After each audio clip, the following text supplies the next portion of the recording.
Este é o canal Via de Oração, sejam bem-vindos. O Santo do Dia é uma resenha diária dos santos guardados na memória da Igreja. Eles são os verdadeiros discípulos de nosso Senhor Jesus Cristo. As vidas desses homens e mulheres são a doutrina e os ensinamentos da Santa Igreja. 23 de abril, recordamos hoje os santos Beata Teresa Maria da Cruz e São Jorge, santos que fizeram a diferença no seu tempo. Vamos começar conhecendo a história da Beata Teresa Maria da Cruz. O nome da cruz assentava muito bem a madre. Frequentemente ela dizia: "Tritura-me, Senhor, espreme-me até a última gota." Sua caridade não tinha limite. Entregava-se a todos e em tudo, esquecendo-se sempre de si mesma. Vamos conhecer um pouco de sua história. A Beata Teresa Maria da Cruz, fundadora da Ordem das Irmãs Carmelitas de Santa Teresa, foi conhecida pelo apelido carinhoso de Betina, dado por seu pai. Nasceu em Florença a 2 de março de 1846. Era uma jovem alegre, vivaz, com caráter generoso. Gostava de ser admirada e chamar a atenção, com seus belos olhos azuis e cabelos castanhos encaracolados. Gostava de inventar moda e suas companheiras a acompanhavam. Aos 19 anos, compreendeu que Jesus a queria para si. A partir daí, Betina deu início à sua transformação. Desapegada de suas vaidades, das ilusões do mundo, decide mudar de vida. Foi muito criticada pelas pessoas, mas isso não a perturbava. O que ela queria era ser toda de Jesus. Passou a dedicar-se aos mais necessitados. Ela pensou que quando vivia no mundo era só inventar uma moda para que as outras moças a imitassem. Então, se todas as acompanhavam no mal, também a acompanharão no bem. E de fato foi isso que aconteceu. Formou-se um grupo de jovens entregues à oração e às obras de caridade. Ela não tinha dúvida que Deus a queria para si, mas a dúvida ficou sobre a espiritualidade, pois amava tanto a espiritualidade franciscana quanto a teresiana. Como era costume seu, rezou e fez uma novena ao Espírito Santo, e no final venceu Teresa. Em 15 de julho de 1874, retirou-se com 2 amigas numa casinha situada à beira de um rio de Vicêncio, onde começou uma vida de oração, penitência e caridade. Neste dia foi a fundação do Instituto e continuaram esta forma de vida por 3 anos, até que um dia surgiu a dúvida se essa era a vontade de Deus. Em 1877, a resposta veio através de uma mãe doente que diz a Betina que morreria feliz se ela cuidasse de suas crianças, e Betina viu esse pedido como sinal de Deus. E foi a partir desse momento que as mãos postas em oração se abriram para o serviço. Outra data significativa foi 12 de julho de 1888, quando Betina e suas outras companheiras tiveram a alegria de vestir o hábito carmelita. Em 1908, Madre Teresa Maria da Cruz ficou gravemente doente, vindo a falecer no dia 23 de abril de 1910. Ela havia completado a subida de seu Calvário, depois de passar por noites escuríssimas. Estava preparada pela graça de Deus. Faleceu enquanto repetia uma vez mais: "Ó meu Jesus, eu quero sofrer mais." E murmurava em estes: "Está aberto, já vou." A fama de sua santidade foi confirmada por numerosos testemunhos de graças e milagres, o que levou a se iniciar em 1930 o processo de sua beatificação. Seus escritos, ao mesmo tempo simples e profundos, foram aprovados em 27 de novembro de 1937. O Papa João Paulo II a beatificou em 19 de outubro de 1986. Em 7 de dezembro de 1999, o Conselho Comunal de Campi Vicêncio a proclamou patrona da cidade, acolhendo o pedido de uma petição popular que recolhera milhares de assinaturas entre os concidadãos de Betina. Que possamos pedir a sua intercessão. Amém. Neste dia também é comemorado São Jorge Mártir, o santo comparado a São Miguel no Oriente. Entre os cristãos do Oriente, sejam católicos latinos ou de outros ritos, assim como os ortodoxos, a devoção a São Jorge é bem expressiva. Comparando com os cristãos do Ocidente, é invocado na mesma proporção que São Miguel Arcanjo. Vamos conhecer um pouco de sua história. São Jorge nasceu em 275 na antiga região chamada Capadócia. Hoje, esta região é parte da Turquia.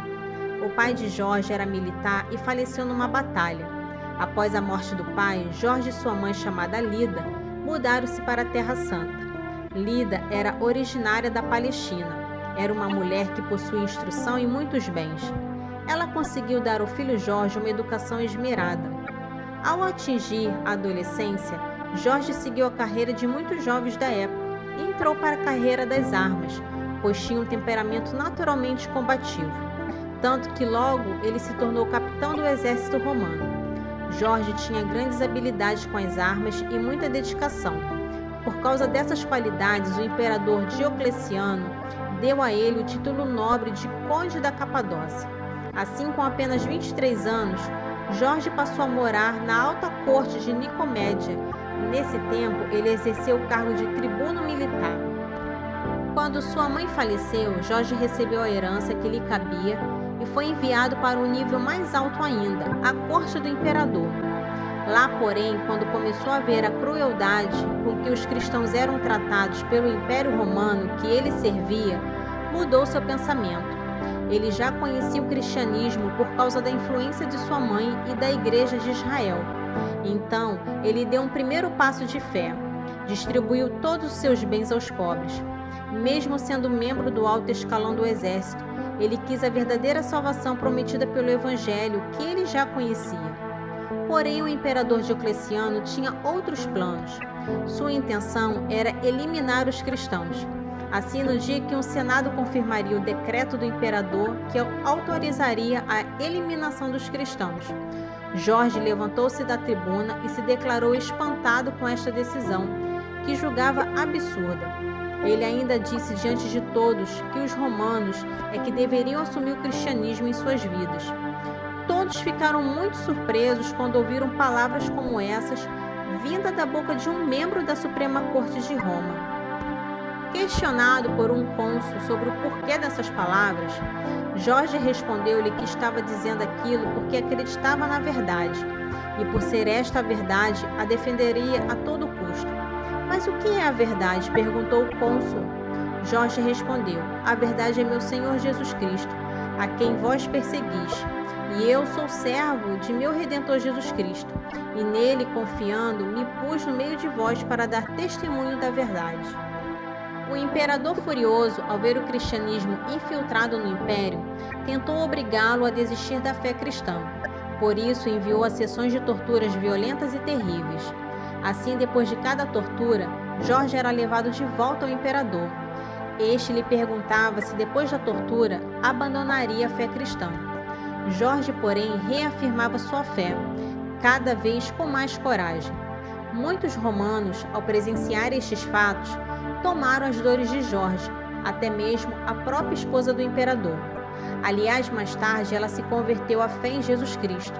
Por fim, Diocleciano, vendo que não conseguiria dissuadir Jorge de sua fé, mandou que ele fosse degolado.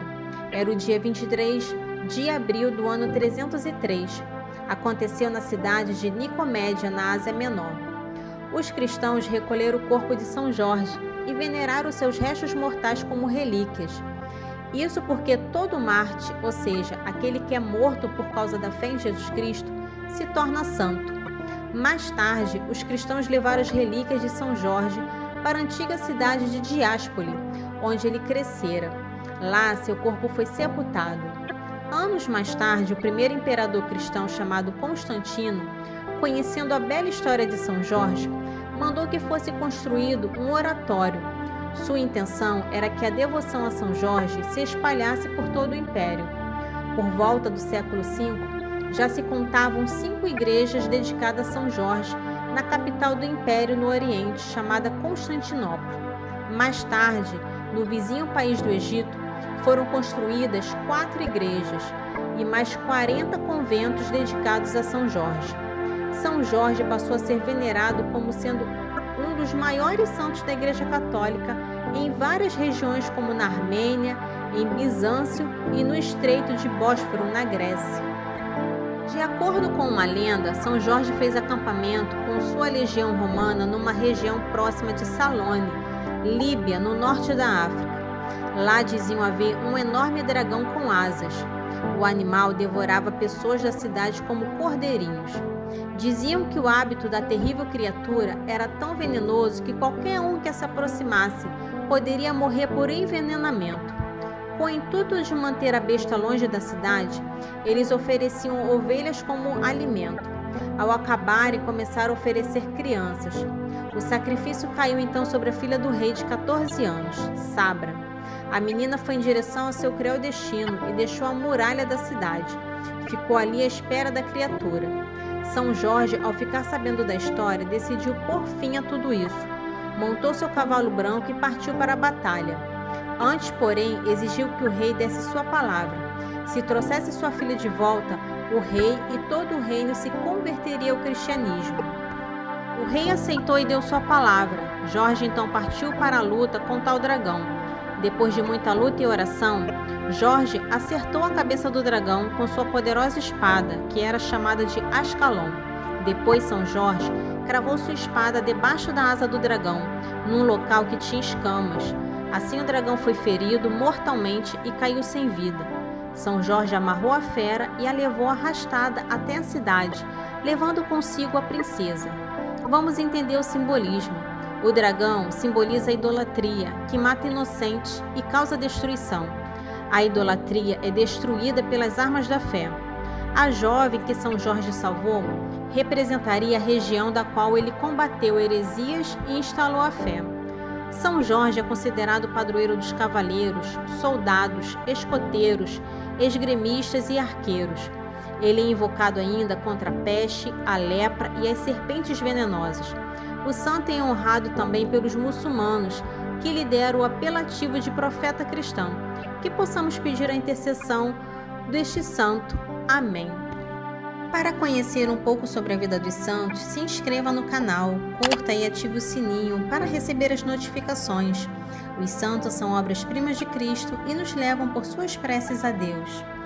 Oração a São Jorge. Eu andarei vestido e armado com as armas de São Jorge, para que meus inimigos, tendo pés, não me alcancem, tendo mãos, não me peguem, tendo olhos, não me vejam, nem pensamentos eles possam ter para me fazerem mal. Armas de fogo meu corpo não alcançarão. Facas e lanças se quebrem sem ao meu corpo chegar. Cordas e correntes se quebrem sem ao meu corpo amarrar. São Jorge, cavaleiro corajoso, intrépido e vencedor, abre os meus caminhos, ajuda-me a conseguir um bom emprego. Fazei com que eu seja bem visto por todos, superiores, colegas e subordinados. Que a paz, o amor e a harmonia estejam sempre presentes no meu coração, no meu lar e no meu serviço. Vela por mim e pelos meus, protegendo-nos sempre, abrindo e iluminando os nossos caminhos, ajudando-nos também a transmitir-nos a paz, amor e harmonia a todos que nos cercam. Amém. São Jorge, rogai por nós.